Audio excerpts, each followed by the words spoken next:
Hello, everybody. MegaZardX here. Back at it again to give you all another very exciting video. And yes, we're right off the heels that most recent Sony State of Play. And I will say, overall, as a whole, the show was solid at best. I mean, there was a lot of good announcements in here. Don't get me wrong. A lot of these are updates on games that we previously learned about, whether it be in previous Sony State of Plays or at other presentations, though. However, outside of that, I thought, the pacing was pretty good for the most part. It didn't feel like we were dragging along on any given part for too long until we hit to the very tail end though. But in today's video, we're just going to go over everything that was revealed within that Sony State of Play and just quickly go over all of this stuff and just, you can be able to hear my thoughts on exactly everything that was showcased off within this State of Play though. But if you hadn't already done so, make sure you go ahead and hit that like button, go ahead and hit the subscribe button and that bell to stay up to date on all things video game related I feel like talking about and discussing. But without any further ado, let's go ahead and jump straight up into this video.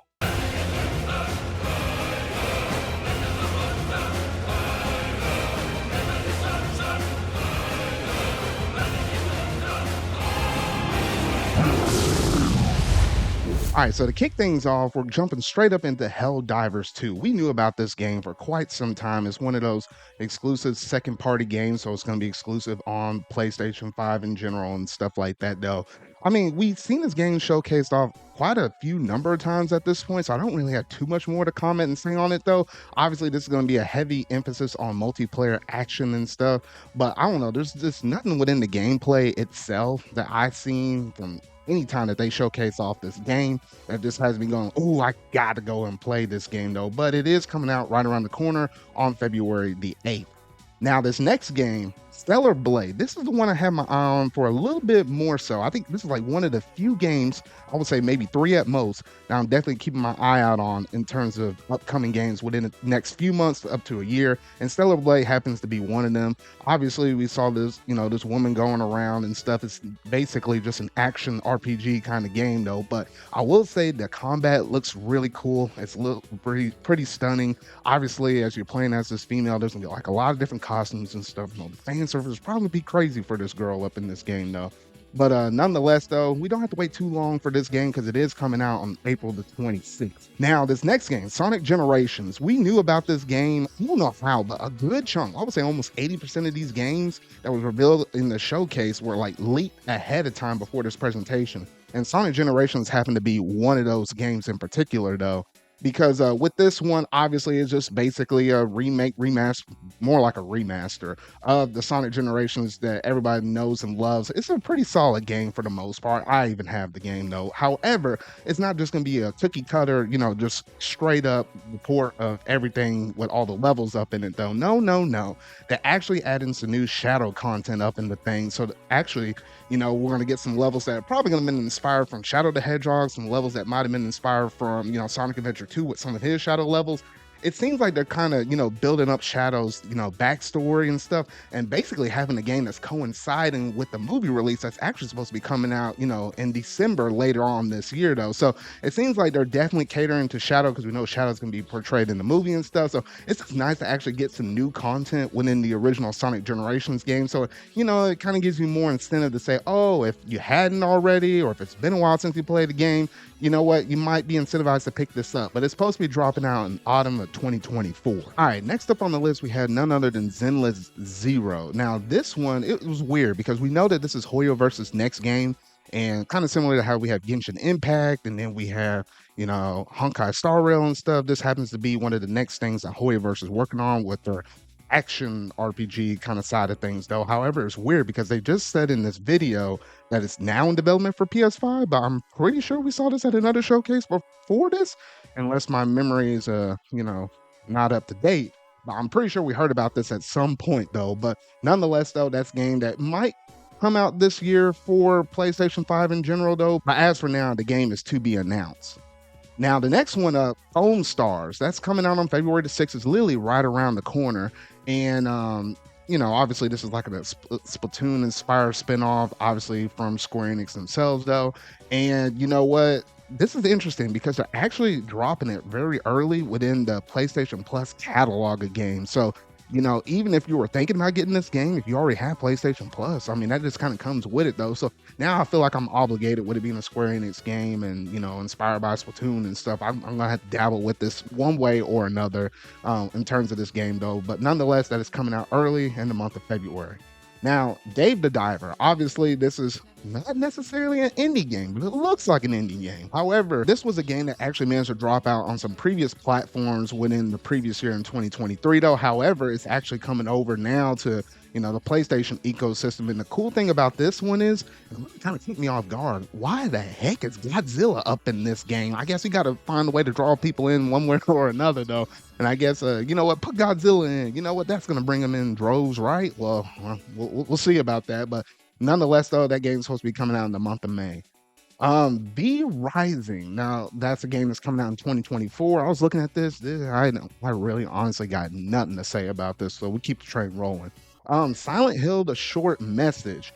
Now, this one is interesting. It's a full game, free to play, and it was actually one of the few shadow drops for today, though. So this is not like the Silent Hill 2 that everybody's been looking for, though, but it's one of those other Silent Hill projects out there, though. So if you're curious about it, you can actually download it now. It's just a free to play game, so you probably want to check that out, especially if you're a Silent Hill fan. But shortly after that, we did manage to get Silent Hill 2, and they managed to kind of talk about that. Obviously, the combat's very similar to Resident Evil. It was kind of, the founding father of the horror genre games and stuff like that. The gameplay stuff still looks really cool. We still don't know an actual release date for the game just yet, though. You know what? Fingers crossed for a lot of people. If it did manage to come out this year, maybe it will come out in the month of October. We'll have to wait and see on that one, though. But nonetheless, the game still looks pretty cool. Okay, this next one, Judas. This is definitely one that feels like it has a BioShock kind of feel and inspiration to the game.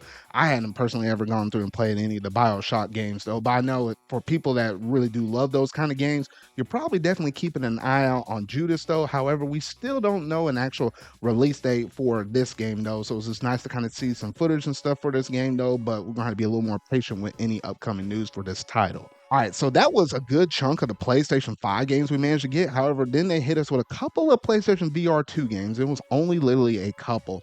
First up the bat was Metro Awakening VR, and I honestly don't really have too much to say about this one. It looks okay. I mean, if you're a VR owner, I mean, maybe this might be one that you happen to pick up, because honestly, I rarely ever hear a lot of updates about some upcoming PlayStation VR 2 games that you're actually able to play, and at least comparing this one to the one I'm about to talk about next, you better pick that Metro Awakening one versus this one, because the next one that managed to talk about was Legendary Tales.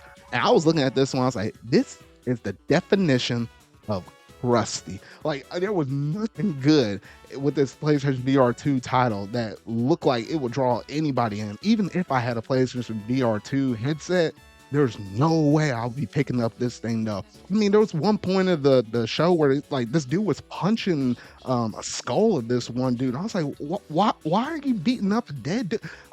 I heard about the whole slogan about you should never beat a dead horse, but have you ever heard about beating a dead skeleton? I don't know. But that was definition of crusty, so you can go ahead and get that one out of your memory right there. All right, and then next up we had Dragon Dogmas 2. Obviously, this is Capcom's next game. While yes, I might not be necessarily a big Dragon's Dogma fan, though, I can appreciate, all the different things that Capcom has their foot on the pedal for, in terms of, like, they got the Resident Evil stuff, you obviously got your Monster Hunter stuff, Dragon's Dogma. Capcom's really clicking right now, Street Fighter 6, etc. Though I thought we were going to get some Street Fighter 6 updates with some DLC characters, but we didn't get that. However, the footage that they did manage to show from this, it still looks really cool. So if you happen to be a Dragon Dogmas fan, that will be coming out on March the 22nd. That's already starting to become a very busy, day right there. Obviously, you had Princess Peach Showtime dropping on that day, along with Dragon's Dogma 2, along with this next title, because the next one that showed up was Rise of the Ronin. Now, this is one of the other few games I was actually anticipating. So, Sonic Generations, that caught my attention. Then you had over here this one right here with Rise of the Ronin and Stellar Blade. I think those were the three games I loved seeing in this presentation. But with Rise of the Ronin, the combat looks incredibly sick. While I was watching this show, it felt like it had an inspiration of Assassin's Creed tied in with Ghost of Tsushima gameplay. Like, all of the combat and stuff, that's where you're going to be looking at in the game, is the combat strictly. Because this looks actually freaking phenomenal. While yes, I might not necessarily be able to pick this one up at launch, I might be, looking at getting this game maybe a little later on in the year when Black Friday happens to roll around or something like that though. But nonetheless though, there's a lot of cool stuff I managed to see up in here, like especially that one part where he grappled somebody off of the top of a watchtower, pulled him down, and then started, combo slicing this dude up with his swords and stuff. So honestly, some really cool, sick looking gameplay right there. But don't have to wait much longer on that one because that one comes out also on March the 22nd. Next up on the list, we had Until Dawn. This was definitely one of those games that was actually on that leak list. It is coming out for 2024. That's the window frame we know of, but we don't know anything else about it though. However, we know it's going to be rebuilt and enhanced for the PS5 and the PC. So that's going to be interesting because the way how they made it sound, it seemed like it might be a dual release of, dropping that day and date on both of those different platforms. We know PlayStation's, pushing more heavily into, mobile and the PC markets though. So this might get the ball going in terms of, spreading out their properties and stuff like that, the PC a little bit faster with some of these exclusives and stuff. While yes, this didn't gravitate towards me, for fans that happen to be looking forward to this coming out in 2024. Now, the one that was going to end the showcase off was none other than Death Stranding 2. Now, this title right here, I was looking at this mess and I was like, come on. I was like, I knew it was a little weird starting the thing up too. Like you saw this dude and this other nurse or something like that messing with this body, poking at it, seeing all this black ink and stuff popping out of the thing. It just made you kind of think like, what the heck is actually going on over here though? And then lo and behold, I was looking at how gruesome it is. I was like, this definitely got to be a Kojima thing. And yes, it surely enough was. I think this was the one part of the presentation that went a little too long. Obviously, it was cut and edited by Kojima himself, though, so I guess he just really wanted to kind of put a lot of stuff up in this trailer. I felt like he showed a little bit too much, especially considering how I think this is like our first serious look, what felt like a serious look within Death Stranding 2, though. And somebody outside looking in, someone that hasn't really played Death Stranding 1 because it didn't really look like my cup of tea. I was looking at that, I was like, oh my gosh. I was completely lost. I bet a lot of other people out there were probably lost unless you played the first game of the series, though. I didn't feel like it was doing anything too much. I felt like that first maybe 60, 90 seconds I thought was solid. Kind of, outside of the, the weird things, but it's Kojima. It's always going to be weird, though.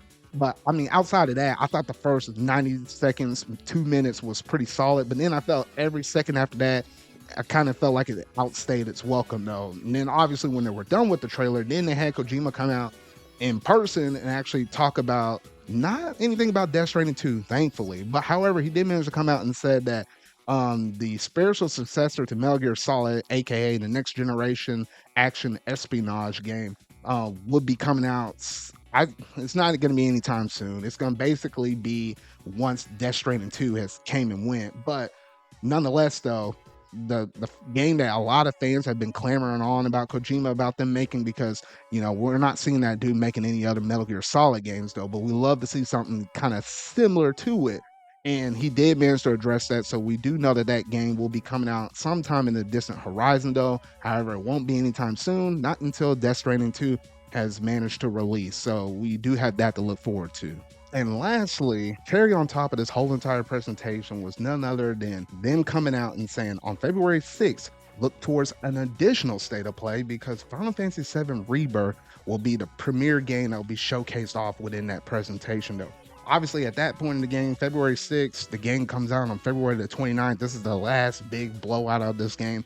Obviously, this game is probably going to move a lot of units in terms of, PlayStation 5s in general, along with, the software they'll manage to sell, where people picking up the deluxe, the collector's edition, or just a standard physical edition. But nonetheless, though, the fact that they managed to add that to the very end of the presentation kind of, felt good for us that managed to sit through the whole entire presentation. Was like, ooh, man, it was feeling good for a second, though, until we got to the very tail end, and then it kind of dropped the ball, though. But hey, you know what? Here's a little bit of a prize or reward for you for sitting here and sitting through our whole entire state of play. That's what it kind of felt like with that message with Final Fantasy VII Rebirth being announced for another state of play that should be happening almost like within a week from now, though.